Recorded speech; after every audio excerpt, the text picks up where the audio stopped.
Hello there everybody, Sabata92 aka Nightmare, and welcome back to the house in Fata Morgana, a Requiem for Innocence. In the last episode, Morgana got to have fun at a festival. However, obviously, she was hyperventilating, she had a kind of an issue. And we left off with Jacopo taking her to his home to help her out, to help her calm down. And possibly in one of the most... It was very... it was very emotional. It was... It was needed, I think. Even though I know what's gonna happen. It's this weird thing. I know what's going to happen. But at the same time, I don't know what's gonna happen. It's weird. Oh, thank you for starting off at such a nice image. Only to be tainted by that disgusting face. But thankfully it blurs away.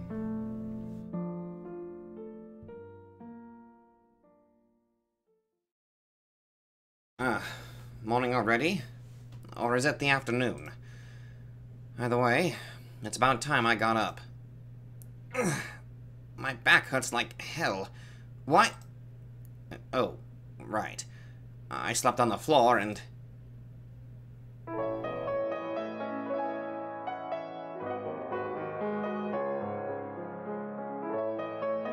There was something oddly revitalizing about the sunlight shining in through the open window, and the summer breeze lacked its usual stifling heat.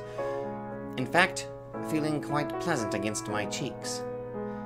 A pair of long burgundy braids danced gently in the wind. Leaning against the windowsill and singing was a young girl. Beads of light streaming down over her small robed body. I found myself staring, entranced by the sight. The ground where she stood seemed almost sacred, like it would be forever tainted if I set foot in it. The sound of her voice washed over me like a wave and seeped into my half-asleep body, permeating every fiber of my being. An indescribable amalgam of feelings welled up in my breast. It was a feeling similar to the first time I had heard her sing, only incomparably more profound.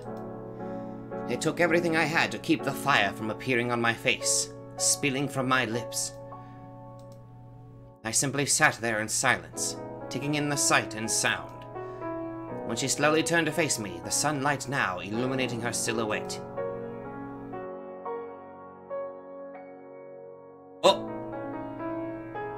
Oh, I thought you were still asleep. Good morning. Oh, hi, Morgana, your face. What of it? In a half-frenzy, I scrambled over to the window and grabbed her by the shoulders. Her eyes went wide for a moment, but she didn't shove me aside, only stared.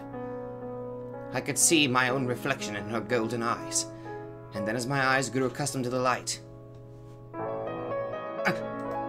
Oh. I saw her as she was, face covered in the same marks I knew so well. What's wrong? Did you forget I was here? I could only imagine how stupid my face looked in that moment, mouth hanging awkwardly half agape as I attempted a chuckle, only a sigh managing to make it up and out of my throat. Sorry. Still not all the way awake. Was the face I had seen a mere illusion? A fantasy conjured up by my mind? Almost certainly, it was nothing more than a figment of my imagination. But I wanted it to be what she looked like when she healed, and I wanted more than ever to finally see it for real. Because I was standing so close, she had to tilt her head back more than usual to see me, resulting in her face, usually concealed by her hood, being exposed to the sunlight. Even covered in grotesque marks, I was close enough to make out the precise outline of her face, the exact shape of her eyes, the perfect straight line of her nose. With each passing moment, that vision began to seem more and more real. I summoned the image of her healed face once more. Standing before me was a girl who could easily pass as a noble, a beauty and dignity to match her impeccable singing voice. Imposing though she was, I was certain her smile would be filled with warmth. Is something the matter? Why are you staring at me? I know I'm hideous. You don't have to tell me, so get back. Morgana. What? I think I might love you. Dude, Jacopo, don't! No! No! Jacopo, no! I don't think she's going to like that, especially considering the drastic age difference. This is so weird. But I know it's the setting of the story, but still! I mean, for God's sake, Maria was knee-deep in dick by that point, but eh. Excuse me. The words came out entirely independent of my own will. I didn't grasp the meaning of what I had just said, until after I realized her brow was furrowed in perplexity. Until after, like a total buffoon, I thought, why is Morgana giving me that look? A chill ran down my spine as I finally began to comprehend the absurdity of what I had said.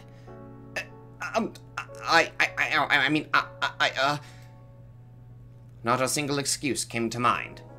All my words simply vanished into a thick white fog. What had I said to her again?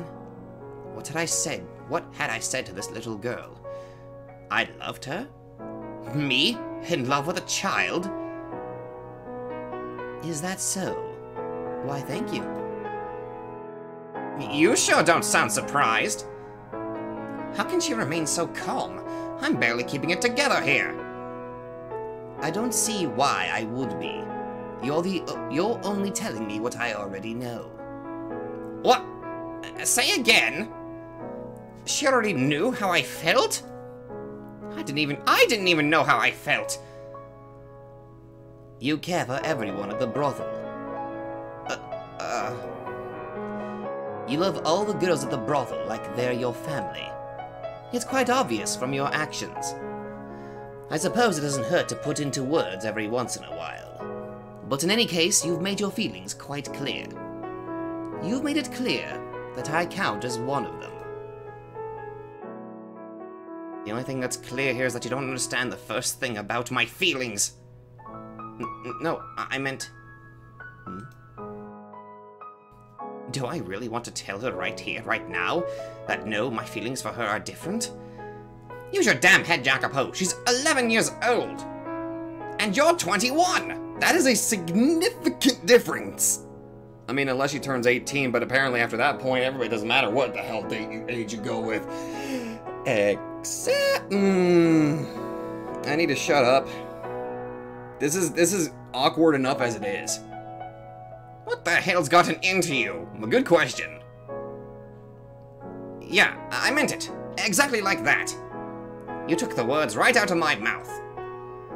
I see. Well, I'll say... It means a lot to me to be seen the same as everyone else. Aww. Morgana. I said nothing. You heard nothing. God. What is happening to me? I have no idea what's going on anymore. Nothing makes the damnedest bit of sense. Welcome to Fata Morgana. I was having a difficult time accepting how taken I seemed to be with this girl. With this child. I covered my face with my hands, groaning and trying my best not to pay any mind to the pair of perplexed eyes I could feel staring a hole through me. And I thought, I have to at least wait until she turns 16. Oh, that's right. God, the age... Another 7 months pass, bringing then 3 years from their first encounter. Okay, another time skip. I'm not even gonna try to give my discussions on the whole age thing. I mean, don't get me wrong. I mean, I like the story. Don't get me wrong. It's just that it kind of gets a little bit weird whenever it starts talking about a 21-year-old and an 11-year-old. That's...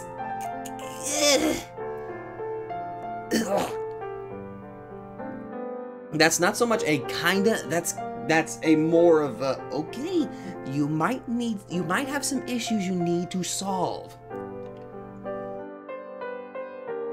Oh, that is some good coffee. Sorry. Time continued its slow, constant march, and soon winter was upon us. The skies were incredibly clear, hardly a cloud in sight, despite the background being several clouds. By all appearances, the weather was great, until the occasional gust of wind came along and chilled me to the bone. Each breath came out in a puff of white, dissipating as it drifted upward. Rubbing my arms, I made my way to where I knew I would find her. Yeah, I figured. Has she ever once skipped a day these last 3 years? Rain or snow, sweltering heat or bitter cold. She always seemed to be here when I came looking.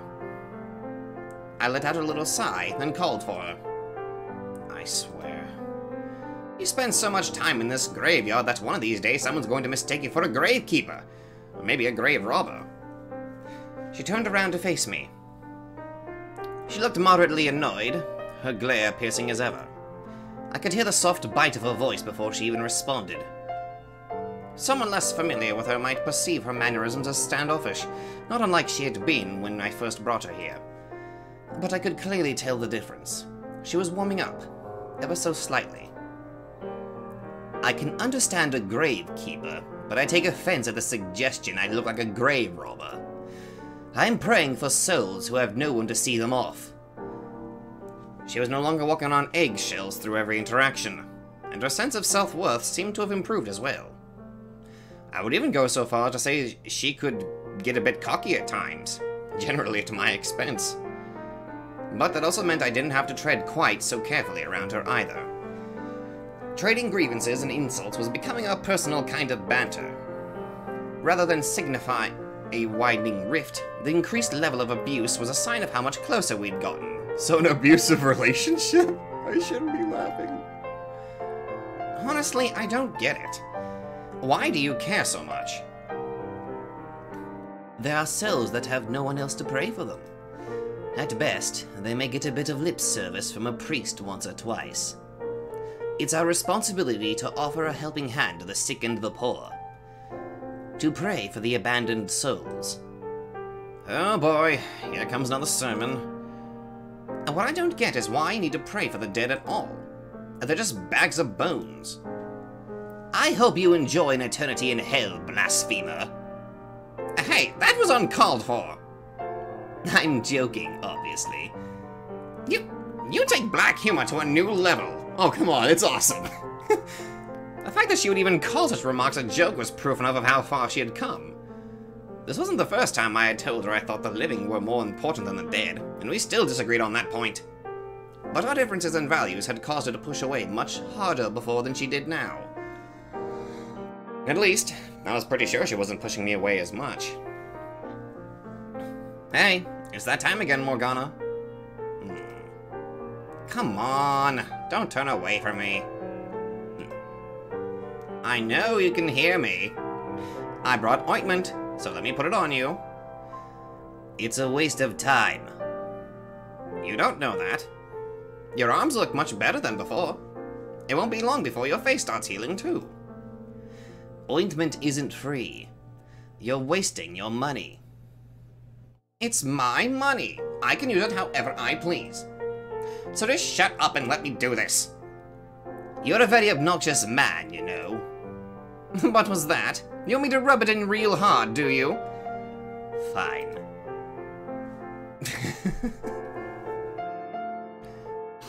While it might appear I wanted something in return for my efforts, I wasn't in it for gratitude or a reward. It was more like my way of retaliating. She bad-mouthed me, I made her take my ointment. That sounded wrong for a moment.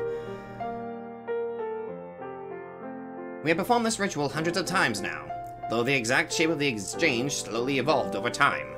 Where I would once desperately attempt to shoot down her assertions of wasting your time and there's no point, I had come to realize that doing so only put unnecessary stress on her, so I started jabbing back instead. And for all her complaining, I was pretty sure Morgana wasn't entirely put off by my stubborn insistence. The day after the festival, when I declared my intent to keep trying to heal her face, she had responded with, "I won't stop complaining either." And I had said, "I'll have to practice not letting it get under my skin as much then." I still remember that day quite vividly, and I'd hoped she did as well. So while it might come off like we're genuinely fighting, in reality, I quite enjoyed our little sparring matches. She was still outwardly reticent and sulky as ever, but in a kind of charming way, now that we'd established this routine. Not having to be so painfully careful with my words made things easier for me as well. What are you laughing about? Oh, nothing.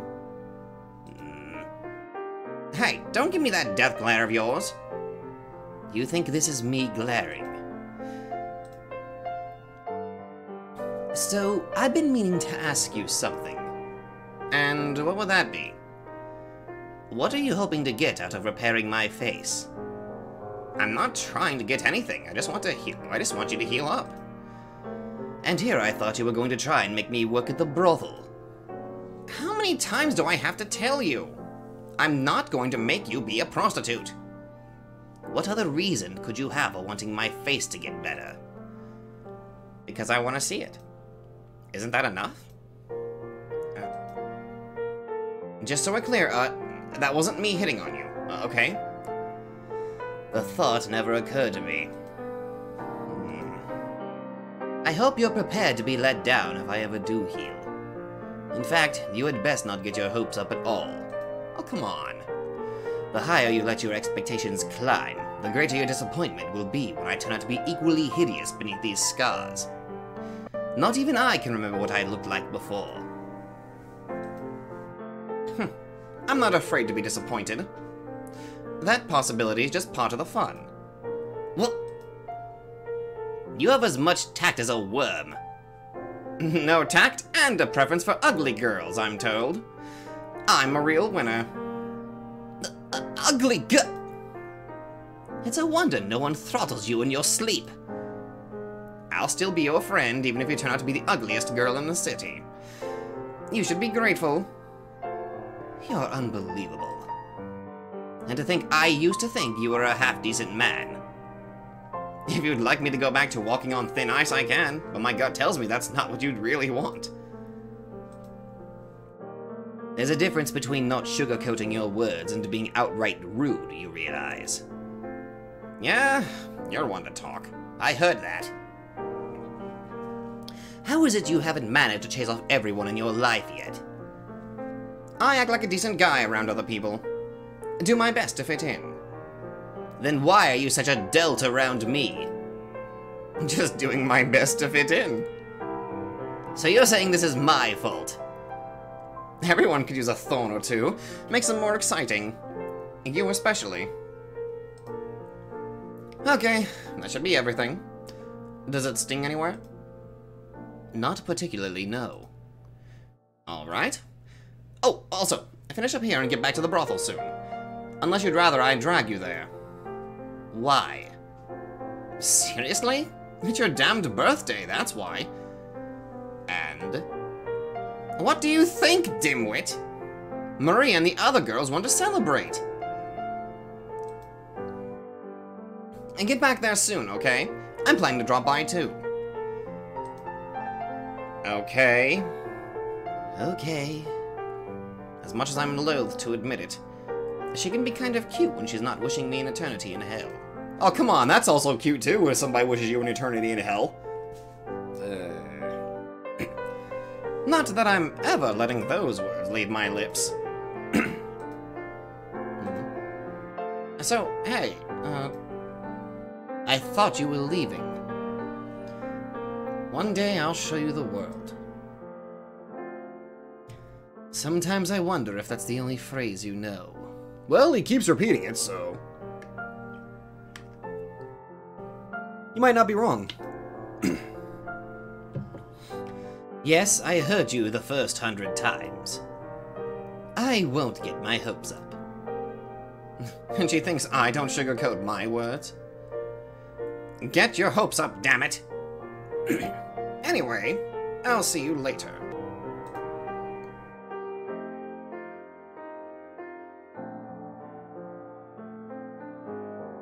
I had every intention of making good on that promise, and I had more than enough reason to believe I could. Though admittedly, it wasn't until recently that I could say so with such confidence. It was no longer a mere slum rat's fantasy. Our ranks were getting stronger by the day. Discontent with the Lord was up, but overall, so was our morale. I could feel it. The time was near. Though the biggest motivating factor lay elsewhere. In something that had occurred about a month earlier. I'd yet to share that little nugget with anyone else, though. This could be the key to bringing it all together. But I need to keep my head in the right place today. It's Morgana's birthday above anything else. Planning this revolution can wait another day. I was probably a bit too eager to get started. My judgment clouded by anticipation. The very thought that I could soon be someone of real significance. And that excitement had probably leaked a bit into my conversation with Morgana. If only I had understood, had truly grasped the extent of my own capabilities, where I should have been focusing my effort, then perhaps we could have ended up on a very different path. But it would not be until much, much later that I came to realize the error of my ways. Yes, that's about right, you goddamn idiot. What? Get the hell out of here, Michelle! About time you showed up. Get in here and give us a hand, would you? I was engulfed in the scent of roasting meat as soon as I stepped through the back door of the brothel.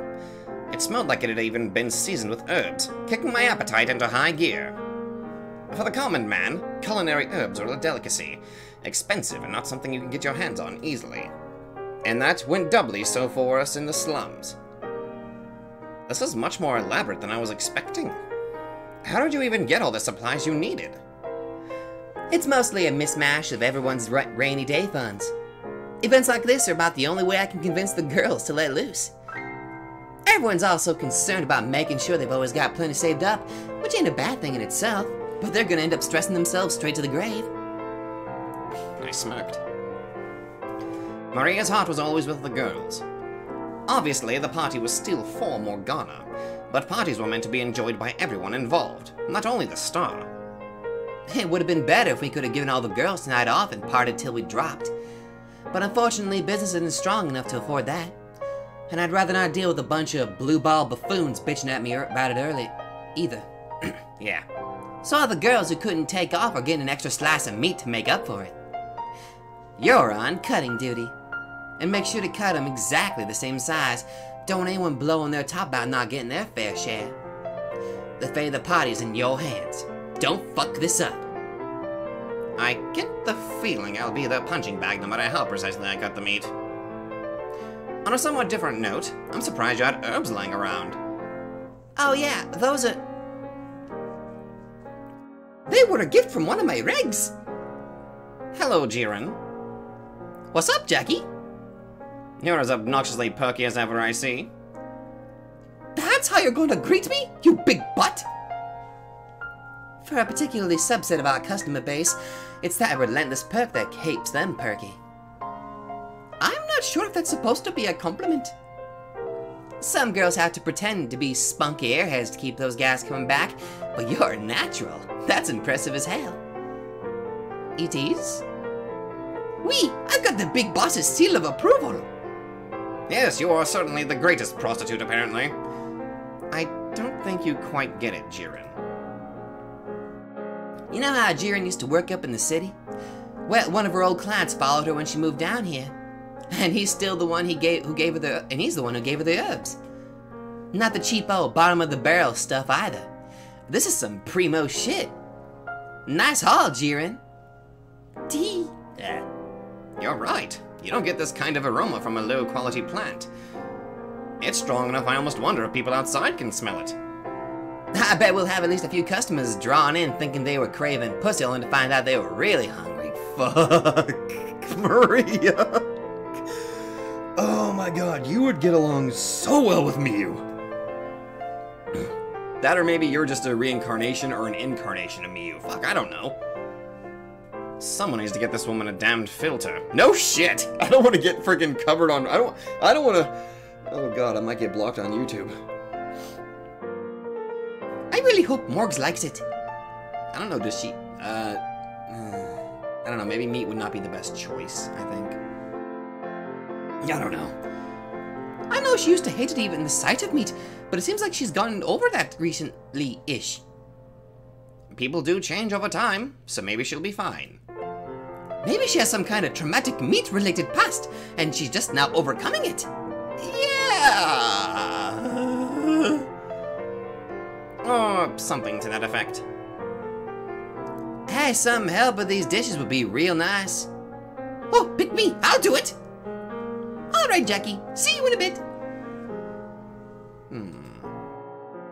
Shouldn't take long for her to make this place her home. You make it sound like that's a bad thing. What? Do you not want her here or something?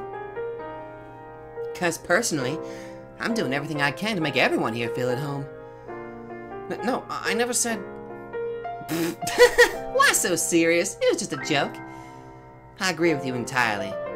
A girl like her doesn't belong in a whorehouse. No, she doesn't. She belongs in a good, happy family. I mean, honestly. A while back, I suggested Jiren look into some other line of work. Take up singing instead of prostitution. On her days off, she still went to the pub and performed, always to great acclaim. And while it seemed she had seriously considered my proposition, a few days later she said, I think I'd rather stick around at the brothel for a while. You and Maria treat me like family. And I want to be with my family for now, you know? aww. If that's what she wants, that's her choice. I have no right to force what I think is best on her. So, question. Yeah? Have you decided what you're going to give her?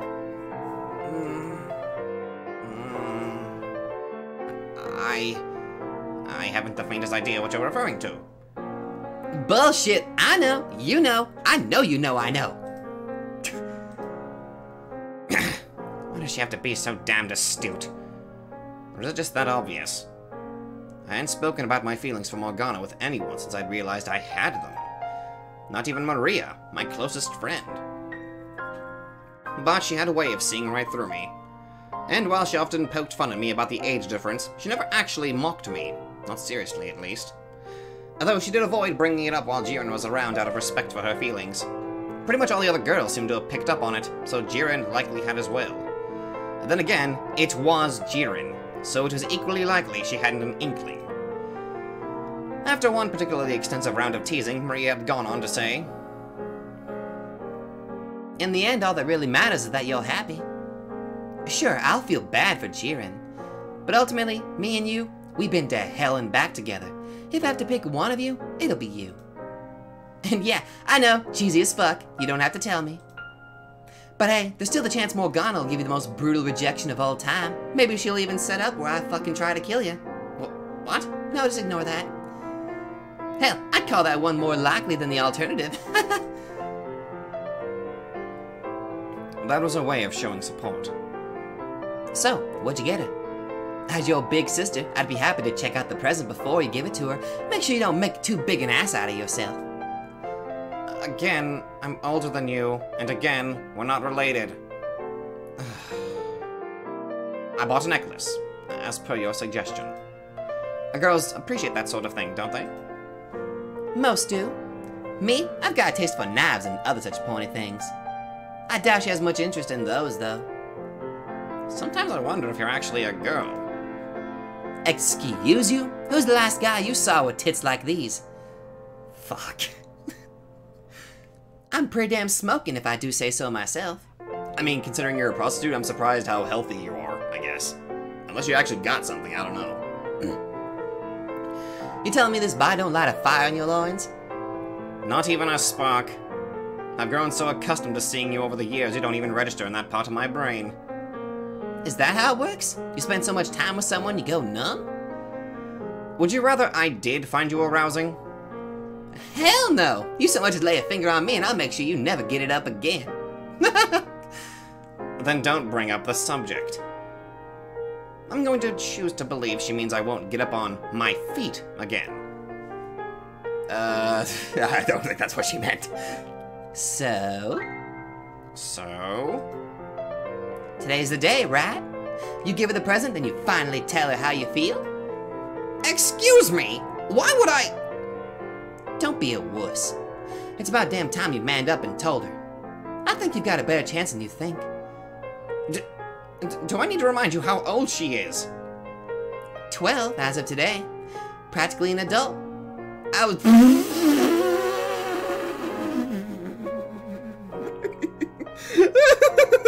She said it! She fucking said it! Thank you! I was knee-deep in dick at that age. You're comparing her to you? The longer you hold off on saying something, the more difficult it becomes. Break a leg. Potter's gonna be in the back, so there won't be any customers around to interfere.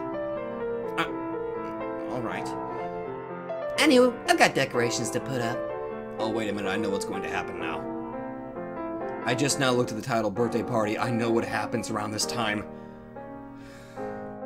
Oh boy. You get going, meat boy. Huh. Would waiting until she turns 16 really be putting it off for too long? How would I even go about saying it? I'm mute, assuming I actually did. Even if your face still isn't healed in 4 years, I'll take you as my lifetime partner, Morgana. God, no, that's terrible. There has to be a better way to put it. So much for a nice, relaxing birthday party. Oh boy. Morgana arrived as the sun was beginning to set, and our preparations neared completion. Myself, Maria, Jiren, and a handful of the other girls who didn't have to work were gathered in the back room. Dishes stacked with food lined the floor, and our group sat in a circle around it, several different conversations going on at once. I apologize for not being able to assist in any way. Don't apologize, it's your birthday. Sit your little bum down and let the world revolve around you for once. If you insist. Atta girl, hop on right down. Not in the freaking corner. Hey, Morgana? There's space next to me. It's a much better spot than over there in the corner. You have easy access to anything you'd like to eat. Though I suppose if you wanted, I could get your food for you. I'll sit next to Maria.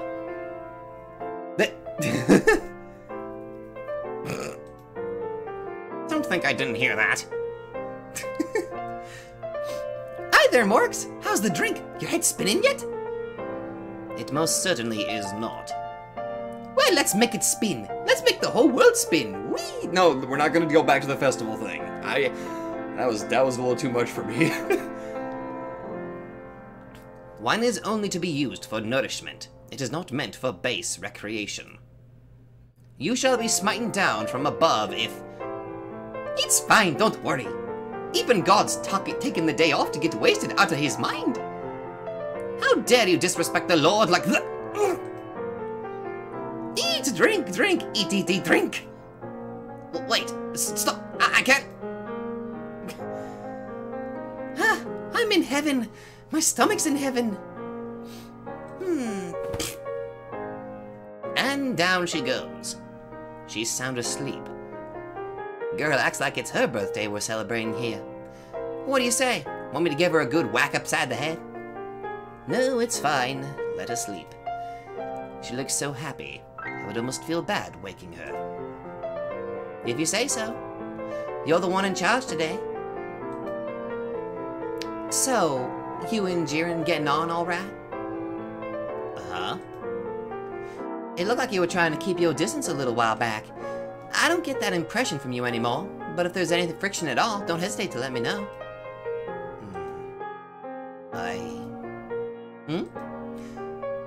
I'm getting along fine with her now. If anything does come up, I will tell you. Okay. Well, I'm really glad to hear it. With Jiren, it's... well, what you see is what you get. Once you get past that, there's never a dull moment with her. Indeed.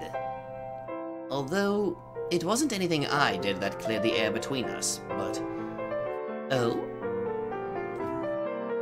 Never mind.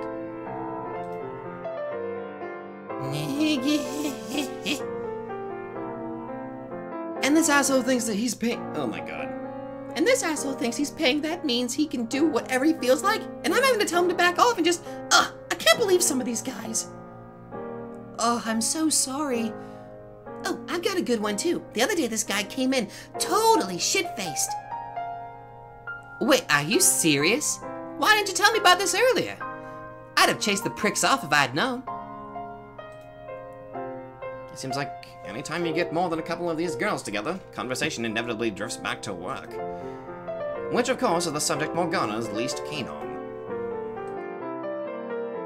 She looks like she wants to run away. Guess I've got to step in. You guys think you could maybe change the subject? Like we have anything else to talk about? Making the birthday girl want to hide in a corner defeats the whole purpose, don't you think? No, don't mind me. I don't have anything I want to talk about. At least eat something, then. I've eaten plenty, thank you. I'm quite full. Then how about the cookies? They're barely sweetened and dry as rocks, but they're edible. Jacopo, you little bitch! You've got some stones and shit talk my cookies to my face. Stop it, Maria! Stop throwing things at me! Oh, for God's sake, can you not show a modicum of decorum for just one day? Yeah, you're totally one to talk. You could try not being a massive dick for once in your life. Name one thing I've done to warrant this kind of abuse. You first! You're the one who started throwing accusations. There it is, right on schedule. You two little lovebirds. Fight, fight, fight! We're not lovebirds! Bleh, I don't even care anymore. You are right about one thing, though. This is Morgana's day, so let's change the subject. Like I said, I don't have anything to talk about. Sure you do. You just have to look a little harder. Not saying you have to reminisce for us. It can be anything. Let's see. Here's an idea. Are there any guys you got your eyes on? There is. What? Seriously? Holy shit! Who is it? Tell me, who's the lucky guy? God.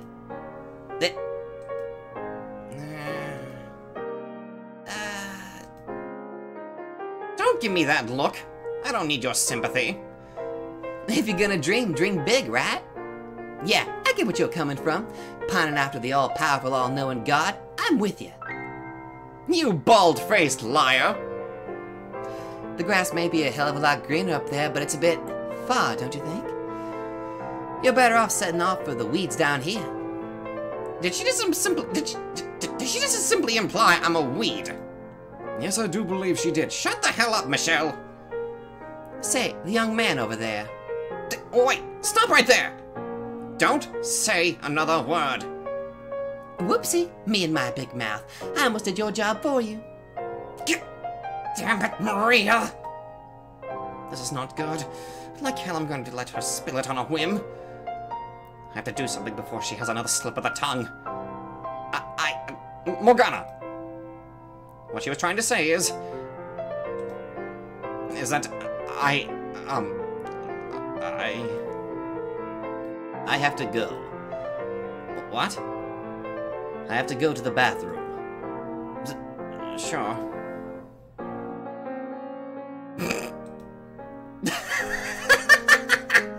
My sides ain't gonna last much longer if you keep this up. This is no laughing matter! Ow, what the hell? Don't throw things at me. You did it first! Damn it all. Now that was a good laugh. God, you're such a dork. How hard is it to just say it? It would have been easier if you hadn't cornered me like that. You expect me to believe you would have done it without a little nudge? I would have. Eventually. Eventually ain't gonna cut it. Now's the right time.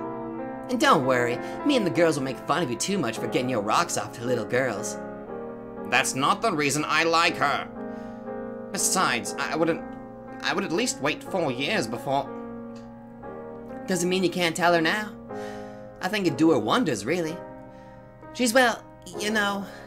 So I think knowing someone cares about her will lighten the load a bit.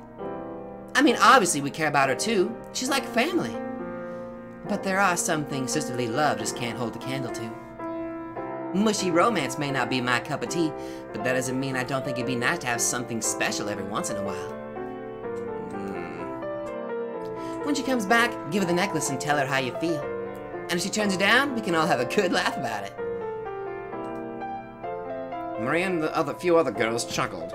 My lips had twisted almost into a knot from sheer overwhelming discomfort. But at the same time, I knew she had a point. I could say how I felt now just as easily as 4 years from now. It couldn't develop into anything for some time yet, no. But simply letting Morgana know that someone cared about her, and her specifically, could very well lighten some of the load she bore. As much as she had warmed up to us, she still very clearly kept herself walled off. And though she tried to pretend otherwise, she did still get rather gloomy whenever she passed by something reflective. But if I could convince her that her physical appearance had no bearing on my feelings, then maybe, just maybe, I could clear away some of the clouds hanging over her. Possibly even light the way to the day when I could at least see her smile. That was all the motivation I needed. I'll do it. I'll tell her. Not only for myself, but for her as well. I can do this. And now I'm making myself nervous as hell. Calm yourself, Jacopo. This is nothing. You infiltrated the Lord's manor for crying out loud. Telling a girl how you feel is considerably less likely to kill you. Even a child could do it. You look so tense your nerves could snap at any moment. I am not! God damn it. Please hurry up, Morgana. I want to get this over with as soon as possible. Uh-oh. What was that? Sounded like a scream. Trouble with the client, maybe? No, it didn't sound like that kind of scream. Something's wrong. I can feel it in my gut. Maria, I need you to take the girls down the cellar now. All right, I'll send them down, but I'm coming with you to see what's up. It could just be a client causing a ruckus. No, you go with the girls. I'll check it out. Now get moving. Okay, I'm going. Wake up, Jiren. Come on. Now! Okay, here it comes. Following the first, there were several more screams intermingled with what sounded like men shouting from the guest room. Something very bad was happening out there. My sword is back at the armory. Damn it!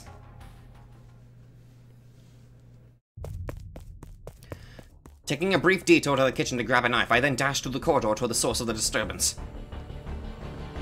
Shoving my way past a several-layer thick makeshift curtain. Go! No, help! Stay back, I'm just a customer. I don't have anything. What the hell was I seeing? Help! Why was this happening? This seriously all they got? My shit's worth more than most of this garbage. Take the whores alive, you hear me? They'll probably sell more for anything else we find. They were laying waste to the brothel. Untrained, unarmed, and unclothed, the girls and their clients alike were helpless against the slaughter being rained down upon them. Bludgeoned, mutilated, massacred. A good dozen men, thieves by the look of it, had swarmed the brothel, utterly ravaging it. Blood splattered every which way, staining the colorful fabrics hanging on the walls. The stench of blood. Screams of agony, cries of fear, and hoots of mad glee, all blended into one sickening blur. I nearly stepped into the chaos, but stopped myself at the last second. I was furious. Of course I was. I knew those girls and this band of barbarians was slaughtering them before my very eyes. I wanted nothing more than to charge in and rescue them, all of them. I also knew damn well that me charging in there alone would accomplish nothing. God damn it! Why now? Why here? Why? And how did they get so many men in here? If there were any signs of organized movement, someone would have noticed. I would have heard about it. How did they manage to sneak past everyone we have on patrol? How is it even possible a bunch of damned bandits managed to organize a raid of this scale without anyone catching wind of it? Damn it! There's no saving anyone in the guest room. I need to find whoever else I can get and get them out through the back. As soon as I had decided there was nothing I could do here, my next job was obviously to minimize any further loss of life. I knew logically it was the smart thing to do, but that knowledge didn't do anything to quell the anger rolling around inside me. And then another thought snapped to the front of my mind, rattling me further. Morgana! She had said she was going to the bathroom, which meant she hadn't come this way. I so ideally hoped, but hope wasn't enough to overcome the fear that she had. I searched frantically for any sign of her, more panicked than even I realized. I knew exactly what one of those brutes would do to Morgana if they happened across her. A prostitute in decent health they would merely take captive, but seeing Morgana's face they would assume she had a kind of disease, and they would kill her without a second thought. Morgana! Intending to take my search elsewhere, I set off, my shadows subtly darkening, but in too much of a rush to notice. Something seemed to crash into me from behind. The world flashed in and out of view. For a split second, the multicolored fabrics around me appeared in black and white. I barely held on to my consciousness. A few seconds later, the pain set in. My gaze drifted downward to the curious protrusion in my stomach, the tip of a blade sticking out of my gut. Blood streamed along the metal surface. I twisted my body, distinctly aware of every minuscule movement of the blade as it slid through raw flesh back out the hole it had entered. It was almost enough to make my legs buckle. When I finally managed to turn all the way around, there stood a large man, probably grinning. He kicked me backward, and then rammed his heel through the gash in my stomach. I let out an animalistic howl. It was a pain unlike any I'd ever experienced before. I felt as though I had been struck by lightning. The only thing I had room for in my mind was overwhelming agony. And before long, it reached its breaking point. Damn it! And the whole world went black.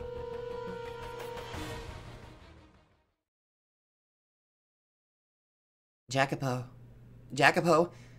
Wake up, please, open your eyes. I can't have you dying on me, too. I'm begging you, open your eyes. That's Maria, ain't it?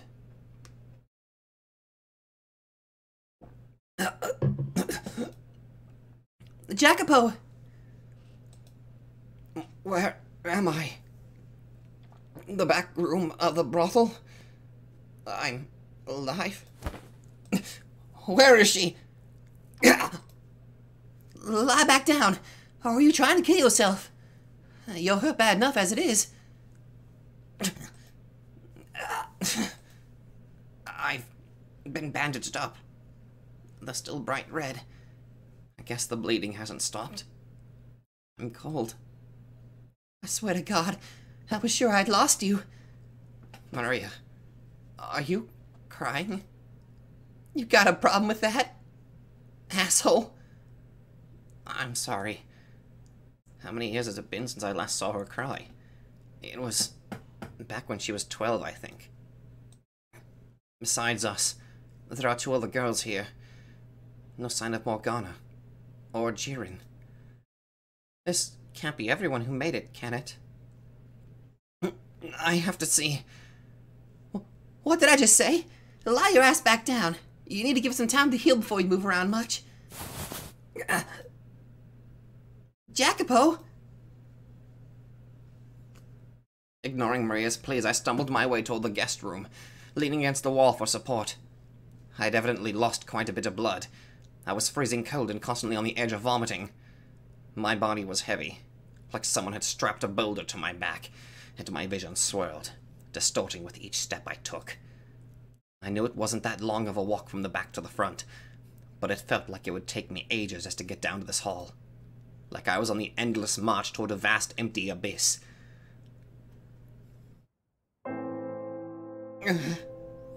I had braced myself, but what I felt when I stepped into that room was a despair too deep for words. The meager scraps of strength that had carried me this far dissipated, and I slowly slid down to my knees. The door hung open, a blood-soaked curtain flapping in the wind. The deep crimson was a stark contrast against the brightly colored fabric. The girls had dyed it themselves. I could still remember Maria first telling me about it however many years before, her eyes alight with pride. How, when you put a whole bunch of different colors together, it made the place seem almost otherworldly. And the patrons, who had been drawn in by its allure today, had not found themselves in the land of milk and honey, but instead been cast into a pit of death. Several corpses lay motionless around the room, their faces twisted in agony, their eyes vacant. What the hell? Why? How could this happen? I asked, stupefied, neither expecting an answer, nor trying to place the blame on anyone's shoulders. It was an empty, meaningless lamentation, powerless as the man who had uttered it. All of us felt the same way, hopeless, helpless, horrified. Not more than an hour ago we had been having a party for God's sake, fooling around like a bunch of idiots, the girls complaining about their clients, plates of food specially made for her birthday. Her birthday. Where's Morgana? I couldn't find her. Why not? I'm sorry. I looked everywhere, but I couldn't find her. I'm so sorry. I wanted to tell her I wasn't blaming her, but I couldn't find the words. If anyone, it was myself I was disappointed in. How could I have failed to keep her safe? Why had I been able to find her? Why was I so damned powerless? This was supposed to be a good day for her. I had wanted to make Morgana's 12th birthday into a special occasion. Something truly memorable. To celebrate the bright future ahead of her. And I had failed. In the worst way imaginable. What was supposed to be a celebration of life had ended in a pile of corpses. Most of the surviving girls taken captive in the brothel in shambles. And Morgana, who it was all supposed to be for, was most likely dead as well. She was dead. Morgana was dead. Before I had the chance to say anything, the girl I loved was gone. All because I was weak. Because I hadn't been cautious enough. Because I was completely, utterly powerless.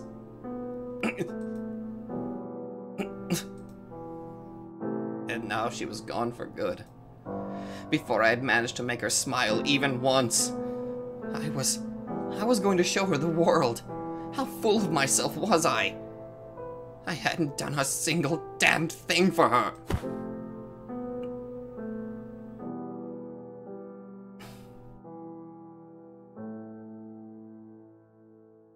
Physical strength was meaningless for what I wanted to achieve.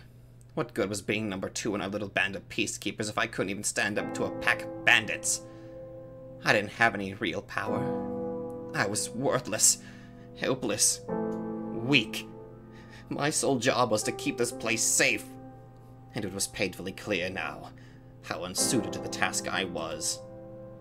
My initial fears were right. It was only the 4 of us who had made it through the assault. Maria said that, while they had made it to the cellar safely, they were soon discovered and most of the girls taken captive. Jiren included. If only she had quit, left the brothel, taken up singing at the pub, then she could have been spared this. Spared having to be kidnapped for a 3rd time. But because she thought of us as family, because she cared about and wanted to be with us, she was taken away. If I had power, this all could have been prevented. Not physical strength or skill with a blade, but real, meaningful power. Political influence, import. If I weren't a peasant, no one would dare stand up to me. No petty thieves would ever consider raiding my property. I could have hired guards to watch over the brothel. The only reason the Lord, that reprehensible man, was still alive was because he had real power. Enough to ensure his own safety. If I had that kind of power, everyone would still be here safe and sound. I could have made certain of that. Maria wouldn't be crying. Jiren would still be part of our family. And she, Morgana, would still be alive. She would still be by my side. one simple thing could keep anything like this from happening again. In short order, Gratian burst into the brothel. Seeing the carnage, he wailed in grief, which quickly transformed into fury. I watched on, only really half paying attention as he raged. He marched over and said something or another, though I couldn't say what. After the fact, Maria told me that I had been in a stupor the whole time Gratian was there. He had apparently tried to cheer me up, though soon found himself frustrated and finally disappointed in me.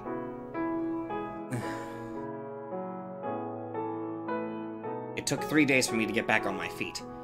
There was no sign of Morgana's body anywhere in the ruins of the brothel, which meant there was a chance, however slight, she was still alive. I clutched tight to that tiny sliver of hope, searching desperately for any sign of her.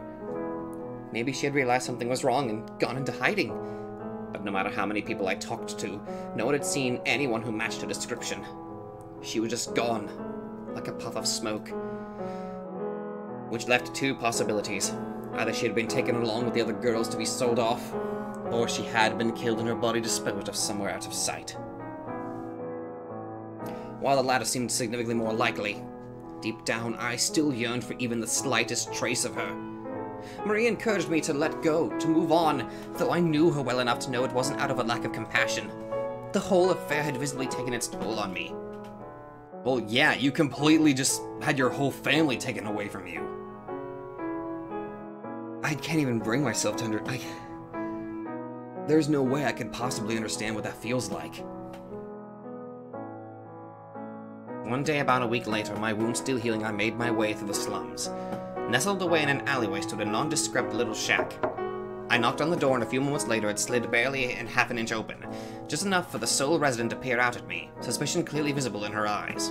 Oh my god, is this the woman? But once she realized it was me, warmth filled her gaze, and she waved for me to come inside. A gesture that somehow made it feel like I was being invited into another world entirely. Beyond the door stood a noble woman who held herself in an elegance and grace unbefitting of the slums, but a darkness that felt right at home.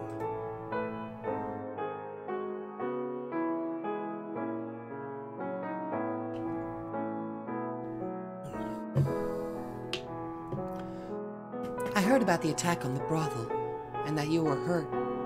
I'm so glad to see you're well. You were concerned about my safety? The woman pulled back her hood, revealing her face. Though age had clearly begun taking its toll on her, there was still a striking beauty to her. A kind of beauty impossible to attain down here in the dregs of society. Her hair was a burnt brown, her skin dark, and her facial structure somewhat similar to mine. I remembered that this wasn't the first time I had seen her. Though it was fairly recently, not that many years ago, she would have me believe. We had briefly crossed paths on the day of the Midsummer Festival. The woman I had bumped into, that was her. Oh! Oh my god, why the hell didn't that click? Of course, show me a mother who is not always concerned about her child's safety. The woman's name was Genevra, and she claimed to have been a maidservant for the previous lord. It was unusual enough for someone of her stature to be living in a rundown shack in the slums, but her story got even stranger. She had supposedly had intimate relations with him. She had borne his illegitimate son, and a month earlier, she had come to me and said I was that child. Says the woman I'd never seen until a month ago. Physical distance has no bearing on a mother's love. If you had gone to speak with the Lord and revealed your lineage when I first came to see you, you would never have been in that kind of danger. Ginevra spoke as though she knew exactly what had been going on through my mind this past week. The very words that had dominated my thoughts as I looked out upon the wreckage. If only I had done as she had said and asserted my nobility, then I would have had the power to prevent the attack on the brothel, to protect the people I loved. If what Ginevra said was true, the Barnier family once possessed more land than even the king. That land, and the family, was divided up between each of their sons. The Barniers were only a few generations removed from the current royal family, which was why they controlled so much land in the first place. And that meant, though it had diluted with each successful generation, there was still royal blood in the Barnier bloodline. and a child begotten by the previous lord was more than entitled to a place among the nobility. However, realistically speaking, even if I had lent my ear to her cajolery, it wouldn't have changed anything. Or worse, I could very well no longer be in this world. I wasn't stupid. This noblewoman, she was just using me. There is still time. Go to the Lord's manor. Show him. I'm not really your son, am I? Ginevra felt silent for a moment, observing me. I had no memories of my mother. Sure, it might be nice to see if she were to show back someday, but it just wasn't likely. Her whole story was extremely contrived. The sun could decide to rise from the west one day, and there would still not be a drop of noble blood in my veins. I knew perfectly well how filthy the blood in me was. Discussions will progress much smoother if we both know what the other wants out of this arrangement. Start by telling me who you really are. Were you actually a maidservant for the previous lord? Yes, I was. She gave a nod, then walked over to a grimy shelf and retrieved a ring that looked very much out of place. It was made of gold, engraved with an elaborate insignia. There wasn't a metalworker anywhere in the slums or the city proper. At that, who could craft a piece so intricate? Look at this. It's the Banya family crest. The previous lord gave me the ring as a gift, and I've kept it ever since, even after our relationship was discovered and I was chased out.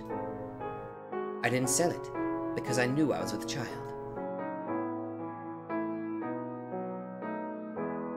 They will have no choice but to acknowledge you as a legitimate heir if you show them this ring. Why did you wait so long to come find me then? I was afraid they might kill you if I brought you in as a baby. Why were we separated? Misfortune. One day bandits came and had kidnapped you. Presumably they were hired by the Barnier estate because they didn't want your existence coming to light. I consider it a miracle you're still alive. I can only imagine the stern look on my face as I listened to Ginevra speak. Part of me did indeed want to take everything she said as true. Wanted to believe I was someone important. Wanted to grab a hold of the fantasy that I did have noble blood in me and never let go of it. And, had I not come face to face with my own powerlessness as a week ago earlier, perhaps I could have swallowed the delusion. Used it as a stepping stone for my dream to show Morgana the world. It would appear you've done your research. I don't have any other family, to the best of my knowledge, which does indeed make me a good candidate for you to step in and claim your stake on. If I were to guess, your child with the Lord has either passed away, or never existed at all. It's probably true that you worked at the Barnier's manor, and it's probably true that you had relations with the former Lord. You were chased out, and now you live in poverty. You want to go back to your former, more comfortable life, and while you're at it, take vengeance on the current Lord. Or perhaps you simply want the entire noble class to suffer. Everybody wants the noble class to suffer, they're kind of assholes. The specifics of your motives are irrelevant, though.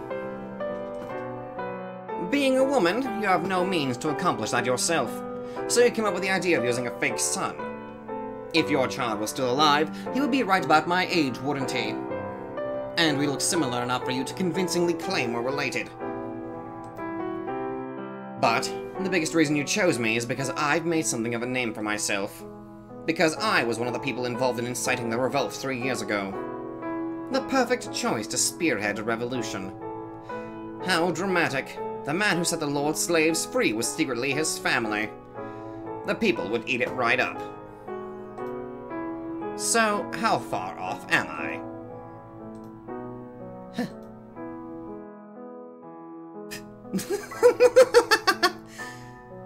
You're sharp for a filthy peasant. It would seem I chose wisely. I was right. She was a manipulative, conniving shyster. But her insults didn't bother me in the slightest. Those words made so much more sense than any mad claim that I had royal blood in me, that I was some kind of hero. Following suit, I twisted my lips up into a smirk. I was a filthy peasant, and I was fine with that. All it meant was that I had to claw my way to the top. I'm in. Let's behead that monster! Ginevra and I then discussed the details of her scheme, after which she gave me the Barnier's ring. I doubt anyone would have ever imagined it would end up in the grimy hands of a slum rat. Once our discussion was done, I headed straight to the pub where the rest of the gang liked to congregate. Good. Jacopo! Should you really be on your feet so soon? I'm fine, thanks. I'm glad to hear it. And I'm so sorry about what happened at the brothel. Is the gang here? What? Yes, near the back. Thank you. Are you sure you're okay? Well, look at the cat dragged in. We're just talking about going to whip your sorry ass back into shape. You ain't still moping, are ya? I get it, kid, I do. It's bollocks, but you're a man. Instead of crying, you should be... Gratian. Yeah? It's time we started ourselves a revolution. Are you just going to stare at me or actually say something? You're the ones always going on about revolution this, revolution that. I think it's being shocked to silence. You serious about this, Jacopo? Am I one to joke about this sort of thing? No, you're not. You sure as hell aren't, are you? Well, it's about damn time if I do say so myself. I knew you'd come around eventually. I know you wouldn't stay sulky forever. Things will get way better once we rip that fucker's head off. At least, oh yeah, we got the right idea. Should cut down on the number of people turned to thievery, so we'll never have to deal with anything like that happen at the brothel again. Never again. You hear me? Indeed. What do you have in mind, Jacopo? Didn't you say we'd need help from a noble to have a chance? We can figure that out after we crush the Lord's skull. Yeah, I don't think that's the best plan. What's going into you all? You're always going on about how you want to stage a revolution, and now you're actually talking about it? You're pussing me out? No one's pussing out, it's just... We have a noble. For real? Well, if you got it all worked out, why didn't you just say so? So, who's our guy? Who's the noble who's agreed to give us a hand? The former lord's illegitimate son. His actual son? Really? That means he can legitimately inherit the lordship. Whoa. How the hell did you get in bed with the biggest fish in the city? If you're telling the truth, this is huge. That'll just give us a leg to stand on. This puts the damned law on our side. So, how ought to be set up a meeting with the guy? This ain't some measly uprising. If we're going through with this, I'd like to see our royal sponsor for it myself. You're looking at him. Say what? I am the former lord's son.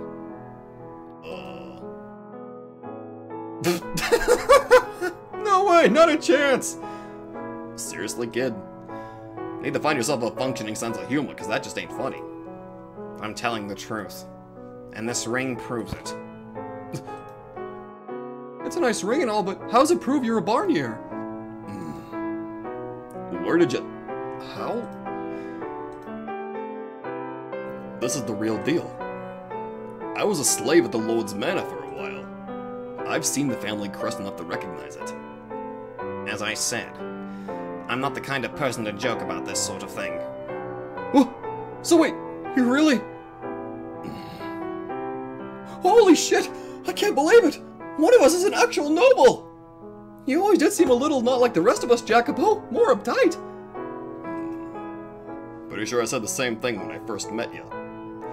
Then that you looked like some rich aristocrat kid. This is great, guys! We can actually do this! We can actually make this happen! Let's do it! Let's start a revolution! Yeah! Gratian? Oh, nah, it's nothing. Just surprises all. Who would have freaking thought? You, a noble? It's madness. How long have you known? And why didn't you tell me? I thought we were friends. I only found out recently. I'm sorry for keeping it from you. It all happened very suddenly. I was waiting for the right time to say something. No need to apologize, kid. You just put the wind back in our sails. Don't think I'm gonna stop buttering you up just cause you're a bona fide stick-up-the-ass type now, though. Of course not. The last thing I want to see is you licking my feet. Alright, fellas, we got ourselves a noble, so let's set the date and get this ball rolling. Yeah!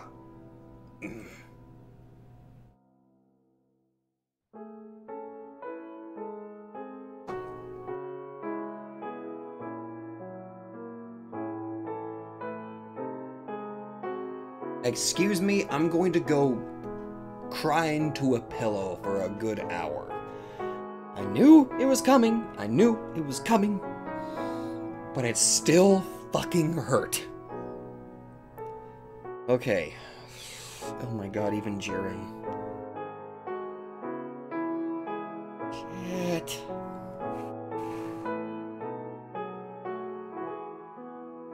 Well, looks like the next episode we're gonna get started on this revolution, considering the title just changed as it faded out. It kind of makes me feel like I'm an asshole that I'm ending it right here, but I'm sorry. But hopefully, next time we record, we'll behead that son of a bitch lord. Anyway, thank you guys so much for watching, and I will see you guys in the next video. I'm now going to go cry into a pillow for a good 30 minutes.